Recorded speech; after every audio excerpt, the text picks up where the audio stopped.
Hi, welcome to episode 371 of The Corner of Knit and Tea. My name is Laura. I'm also known as Fluffy Kira on Instagram and Twitter. I blog over at thecornerofknitandtea.com, which is where this episode and every episode show notes will be.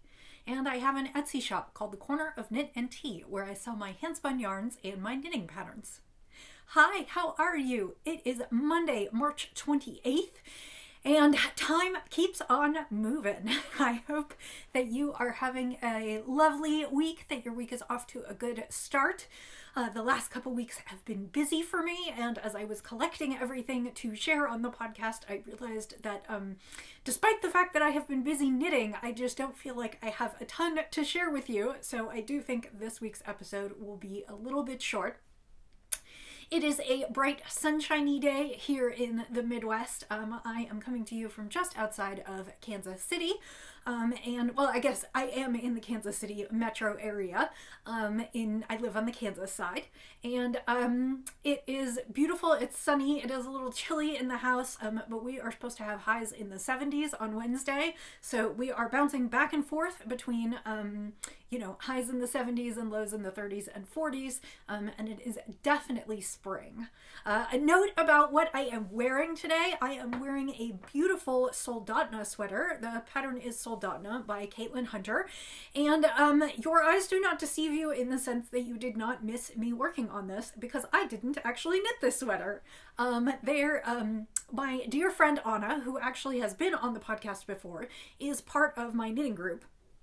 And she has sort of fallen head over heels for Soldotna. We tease her about it a little bit because the Soldotna that I am wearing is actually Soldotna number 4 for her. Like I said, she has fallen in love with it and she is working through her stash and she keeps coming up with new combinations of colors to knit. And when she started this one, she started by holding the pink up, this bright pink, and then of course the teal. That is the rest of the body. You can kind of see it here. And it was really funny because she started knitting it and I said to her, that's really interesting. Those are not really your colors. They're really my colors. And she said, well, I was looking for something a little different. And as she kept knitting it, she kept saying to me, I think this one's going to be yours. I think this one's going to be yours. And last Friday, she showed up at my house on Friday afternoon and was like, here, it belonged with you. So I am thrilled, overjoyed. It is a lovely sweater. I am very touched. I am still figuring out what I'm going to do in return. I have given her some handspun over the years. But it's a whole sweater, and I know how much time it takes, even if it's short-sleeved and a somewhat cropped sweater. I still know how much time and effort goes into knitting beautiful things. As for Anna, she's already started number 5. She was partway through the color work last night at midnight, so she is well on her way to more Soldotnas, and so she's enjoying it. I have always sort of waffled about whether I wanted to knit it and had a little trouble picking colors, so now I have a beautiful sweater that I didn't even have to knit, but I am really, really enjoying it and wearing it today, and I am grateful to her for sharing it with me. So that's just kind of a fun crafting story. So let's get into the podcast. Today I am reveling in things Downton Abbey. I might have mentioned that I started rewatching the series again, because there is going to be a new movie coming out. I don't plan on seeing it in the theaters, but I am interested. And so I started watching, I got through seasons 1 and 2 in the last week or two. And so today I am drinking the Downton Abbey Downton Estate Blend. This is a tea from Republic of Tea. They make lovely teas, either in tea bags, or they do sell a lot of their teas loose leaf. The Downton tea, or the Downton Abbey themed teas, I believe were not sold loose leaf. But this is a classic Earl Grey with vanilla. And I'm not a huge Earl Grey fan, but I really like the vanilla in this one. And I was plenty happy to have some black tea. And I do love, this one is just fine black tea, natural bergamot oil, and natural vanilla flavor. That's all that's in it. And so I am working my way through it. And of course, I am drinking it in my Downton Abbey teacup. These mugs were released by World Plus Markets way back in the day. Back when Downton was brand new, and it was all the rage, and they produced them for Black Friday, and I ended up getting mine off eBay. You still might be able to find a couple. This one is the Downton Abbey one. There was one that says, "What is a weekend?" and I believe there was another one I think over the years there were 3 or 4 of them ultimately in the collections, because they brought them out each subsequent Black Friday after Thanksgiving. So that is what I am drinking today. I also, after season 2, took a brief break and started watching Bridgerton season 2, which released on Netflix. At least here in the US, it released this past Friday. And so I am enjoying that. It is certainly no great literature or great cinematic excellence, but it is a really lovely adaptation of some novels. I believe they were by Georgette Heyer, although I might be wrong on the name. It is basically a series of, it is the Bridgerton family. There are 7 or 8 siblings, and I believe basically what the books do is they follow through each one of the siblings pairing off with their romantic match, and the series has been brought to life by Shonda Rhimes, who has done really wonderful things with it. It is not an authentic period piece by any stretch of the imagination. The costumes are beautiful. It is a wonderfully diverse cast, absolutely stunning. And they also, one of the other things that I really love about the series is that they take modern music and reimagine it almost as if it were period. So for instance, in one of the first episodes in season 2, they are at a ball and the string quartet is playing Material Girl by Madonna. So it is, I read I read the first Bridgerton book when the first series came out, and I have to say that the books were sort of, they were kind of typical romance novels, slightly Regency set, and that I just, what Shonda Rhimes has done is bring them to life, and bring them to life in just a way that is so much richer than is what is in the books.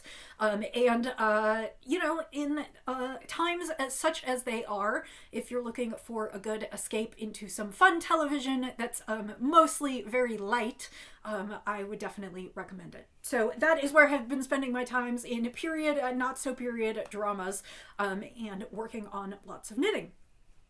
So I have 2 projects in progress this week that I will share with you. My guess is you will see them quite a bit over the next several weeks, but I will try and pepper in a few other things as well to keep things interesting. The first that I am working on is a blanket. It is called the 10 Stitches. It's called the 10 Stitch Blanket, and it is by Frankie Brown, and unfortunately I have not been able to find it anywhere other than on Ravelry. It is a free download there, and it is a pattern for a blanket that is built up, but is primarily worked over 10 stitches.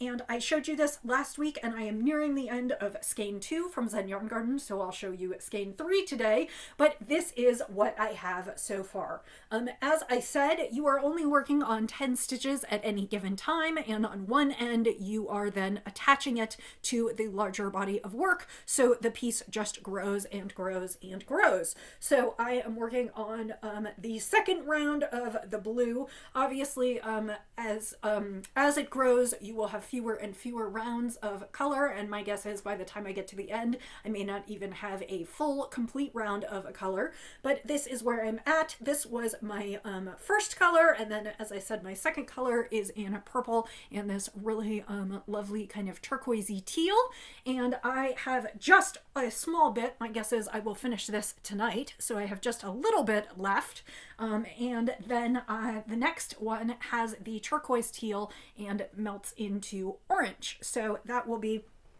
the next color that will go on here. It's going to brighten it up just a bit and be kind of interesting. I am very interested to see how these colors play together, because I have to tell you that when I first started with the purple and yellow, I thought it was a bit bright, and I wasn't sure if I liked the color combo, but then, like I said, one of the colors will always carry through. So for instance, first it was the purple, and then now it will be the blue to the next one, and I think it will build a really nice blanket. So again, this is the 10 stitch Stitch blanket by Frankie Brown. It is available as a free download on Ravelry. It is worked in garter stitch and has some mitered corners and then a little bit of a join, but it is not a difficult project once you work through it. Then it's just working more of the same and watching it grow. The pattern is written for worsted weight. I have actually knit one of her patterns before. This is also another 10-stitch blanket. This one is a circle, and I adapted it to be knit in fingering weight, so you could do any of those. And the yarn that I am knitting it in is Zen Yarn Garden, and it is their Nightshade worsted base, which is 100% superfine superwash merino, 175 yards per skein. It calls for it to be knit on a US 5 to 7. I am using an 8, and the pattern calls for a 9. That's a lot of needle sizes. I generally drop 1 to 2 needle sizes from what the pattern calls for because my knitting has loosened up a lot over the last several years, and I find that I get gauge on pattern 1 to 2, or on needles 1 to 2 sizes smaller than is called for. I will say that this pattern does not have gauge. It's pretty much just a recipe for building your own blanket. I will be using 8 skeins at 175 yards. A skein is 16 minus, so it's going to be right around 1400, and so it should yield a really nice afghan. I don't think it'll be big enough for a bed, but it should be really nice for instance for sitting on a couch. I did have a friend talk who is quote knitting along with me. She's using her own yarn, and she is turning hers, rather than a square, into more of a rectangle, which you can do by sort of elongating the first square section, but I'm knitting mine into a rectangle. But I am knitting mine in a square because that's the pattern. This is going to be a blanket kit that will be released from Zen Yarn Garden probably starting in the fall. Usually what they do is it is a kit and a knit along, and you subscribe and you get a few skeins of yarn every other month, and then in the months that you don't receive yarn, there are meetups on Zoom, so we can go over technique and then just cheer each other on and knit together. So that is basically it, and I've said about the Nightshade before. That is the yarn where one of the plies is black, so it comes out a little bit marled because that one ply does not take the dye the same way that the other strands do. They take the colors. So by next week, I will be into this one, and I will be able to show you what that looks like. And I think this is going to be, overall, when I finish, this is going to be a bright rainbow-colored blanket. And like I said, the colors sort of melt into each other as you go. So that is that one, and I will keep adding pictures to my Instagram and keep working on it. This one is really nice to work on in the evenings because it is pretty relaxing. There's not a lot to it. Like I said, it's just knitting sort of the straightaways and attaching, and then you've got your mitered square corners, and basically once you have all of that, I have not read what happens at the very end of the blanket, but I know that's a fair ways away for me, so I am just continuing to go on in pattern. So that is the first project that I am working on. The second project that I am working on is a sweater for me, and it is a kind of cozy, oversized cardigan. It is, I guess, not super cozy. It is a slightly oversized cardigan, and it is a pattern by Mode at Rowan. So it is a Rowan sweater pattern. It is out of their spring collection, and it is called Oyster, and it was developed by, I believe, the Quail Design Studio. I put links to the pattern, which is available on the Rowan site for purchase. I believe the pattern is only available as part of the Mode at Rowan collection, which is a book of patterns, and I believe that is available for $20 some odd.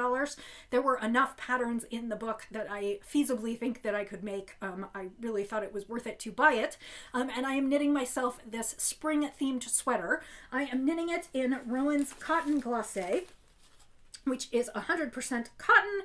It comes in 50-gram balls of approximately 125 yards apiece, and I am knitting it in the colorway Precious, which is kind of a bright purple.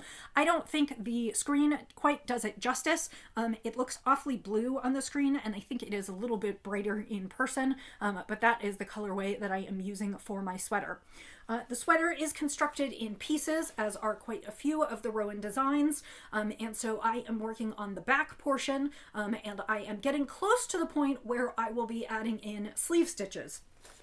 So currently I am a good ways into the back. I need to be about 16.5 inches, and I am not there yet, but the cardigan is lovely. It starts with a long section of 1x1 rib and then goes into, oops, that's the back.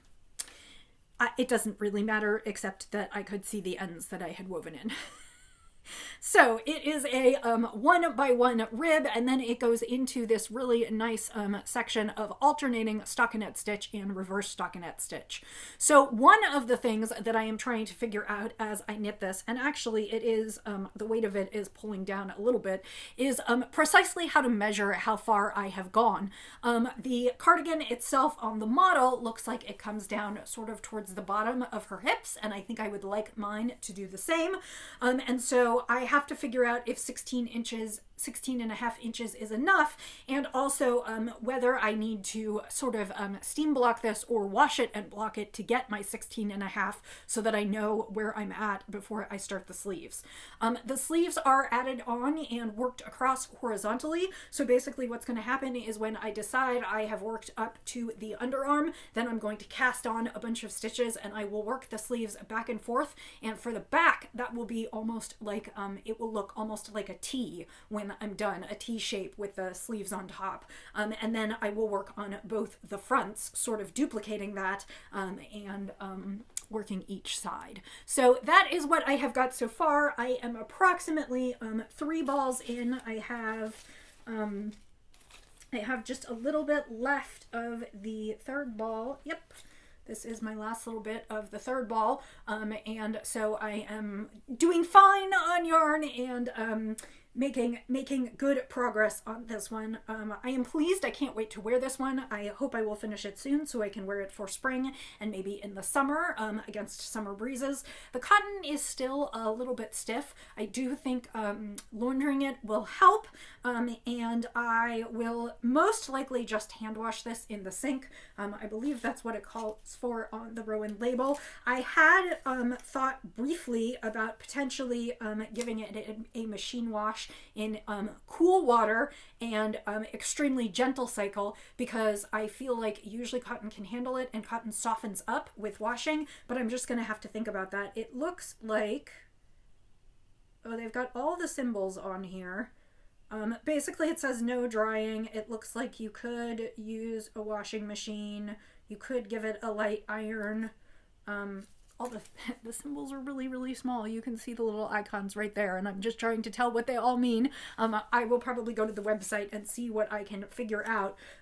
So I'm unclear as to precisely how I'm going to wash and block this one. But I will get there. So that is what I'm working on, and hopefully next week I will have the sleeves cast on. I will need to move to a longer length needle because I'm already running up against the fact that I have, my stitches are almost wider than the needle itself, which is fine. That is roughly where they are supposed to be, because as I said, this is an oversized cardigan with quite a bit of width. So yeah. But I am enjoying that project. It is fairly mindless.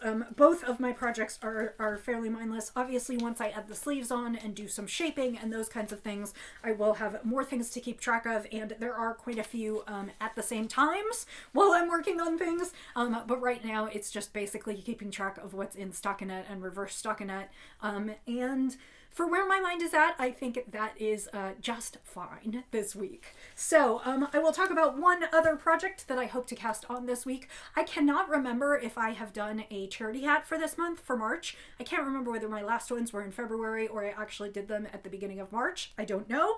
Regardless, it is time to do another charity hat. So I went through some of my very old hand spun. These are skeins that I spun sort of towards the beginning of my spinning career, and I will admit that I did have them for sale, some of them on my Etsy site and some of them at a local craft show, and that does embarrass me a little bit right now because it's not my handspun has gotten so much better, and of course now I look back at my beginning handspun and think, oh goodness, I was such a new spinner, and they are not the quality that I would want them to be. But this is a skein of Shetland that I spun up. I believe it was called Blueprint. It is Shetland. I believe it was from Linetium Ex Machina. She is a dyer that I interfaced with in a group on Ravelry, and I want to say she lives in one of the Nordic countries, but I cannot remember which one. And it was reds and blues, and I spun this into a somewhat loosely plied, between a worsted and bulky weight. I would say it looks very bulky, but at the same time it is very loosely plied, and there's a lot of air there, so I expect when I knit it, it probably will knit up at more of a worsted weight. But I got 220 yards. Well, no, I guess it's bulky. I got 220 yards to 5.1 ounces. So I am going to turn this into some kind of lovely hat that I will be donating to Wool Aid. I am trying to work through some of my old handspun this year and turn it into hats. Wool Aid requests that all the items be made in wool. They do not have to be superwash. They can be wool that needs to be hand washed.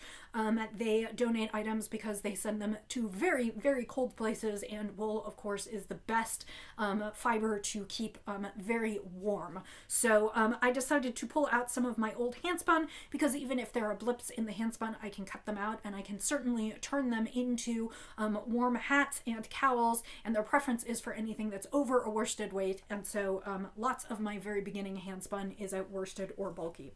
So like I said, this is a skein of my older yarn, and it is absolutely lovely, and I plan to turn it into something special this week that I'll bring back and share with you, and that will be my March charity hat. So that is a good bridge to handspun, and I do not have a ton to show you this week. I don't have any new handspun to go up in the shop. Yeah, I think I showed you the last skein. I'm almost positive I did. I don't have anything new for this week. I was working on a Hello Yarn braid that was beautiful. It was called, I believe, Gleaming, or it might have been Just a Glimpse. I can't remember. It might be Just a Glimpse. I can't remember. It is reds, pinks, oranges, yellows, and greens, and I have spun it up into 2 bobbins of singles, and of course now I am ready to ply, so I will be working on that this evening. This one should go up in the shop later this week, and I'll bring it to show next week. This is I believe a Tarhi, which means it's going to be nice and bouncy, but I will confirm that when I finish it next week, and I'm excited for this one to be done because it is bright and colorful and very springy into summer colors. For my next spin, which I actually haven't started because I just finished the second bobbin of this one last night, but for my next spin this week, I am spinning a braid that I got from Into the World, and I got this in, I think it was 2021, when Maryland Sheep and Wool was primarily virtual, and I went and Into the World, I love the Into the World booth when I went to Maryland Sheep and Wool, and I can't remember, I assume they were around back. They have beautiful, beautiful fibers and yarns, and they generally don't do a ton of updating on their website because they do a lot of clubs and they do a lot of shows. But in 2020, they put a lot of the stock that they would have taken to, or in 2021, they put a lot of the stock that they would have taken to Maryland Sheep and Wool online, and so I had some fun shopping with them. What I picked up is called Element Number 5, and it is a 60-20-20 merino yak silk. So it is a really, really lovely blend. I actually picked up 2 of these, but I'm just spinning up 1 for now, and it is reds and pinks and oranges, and then this bright turquoise. So this is going to be a super fun one. I have a feeling it's going to want to spin very thin because of the yak and the silk. It is super, super next to the skin soft. It is beautiful and lustrous because of the silk. It will be incredibly warm and soft because of the yak, and I am really, really excited about this one. The yak also makes the roving, I think, a bit gray colored. I think the yak is just slightly darker, so even in the spots where it is white, you can see that it is almost a little bit gray in there. So it's just it took the dye really stunningly and just a little bit darker, and so I'm really, really excited about this one. So I'm going to play with this one this week, and I will definitely bring that to show you next week. Hopefully maybe a finished skein. but I don't know if I'm going to get there because I think it's going to spin up thin. And of course I haven't started yet. So, yeah. So, I will thank you for spending time with me today. If you are new, I hope you'll come back again. I generally do my podcasts in 3 parts, which is some knitting, some tea, some knitting, and some spinning. And sometimes I throw in some other things if I've got other things going on. I do hope that you have had a lovely weekend and that your week is off to a wonderful start. I hope if you are somewhere where spring is approaching that you are getting to enjoy slightly warmer weather and not entirely stuck in snow. It is amazing how much the sounds of spring and also some nice warm sunshiny days and budding trees can really change your mood, especially since times have been so hard for all of us in the last couple years, and I just feel like spring is literally a breath of fresh air. So I wish you a wonderful week ahead, and until I see you again, I will say, as I always do, happy spinning, happy knitting.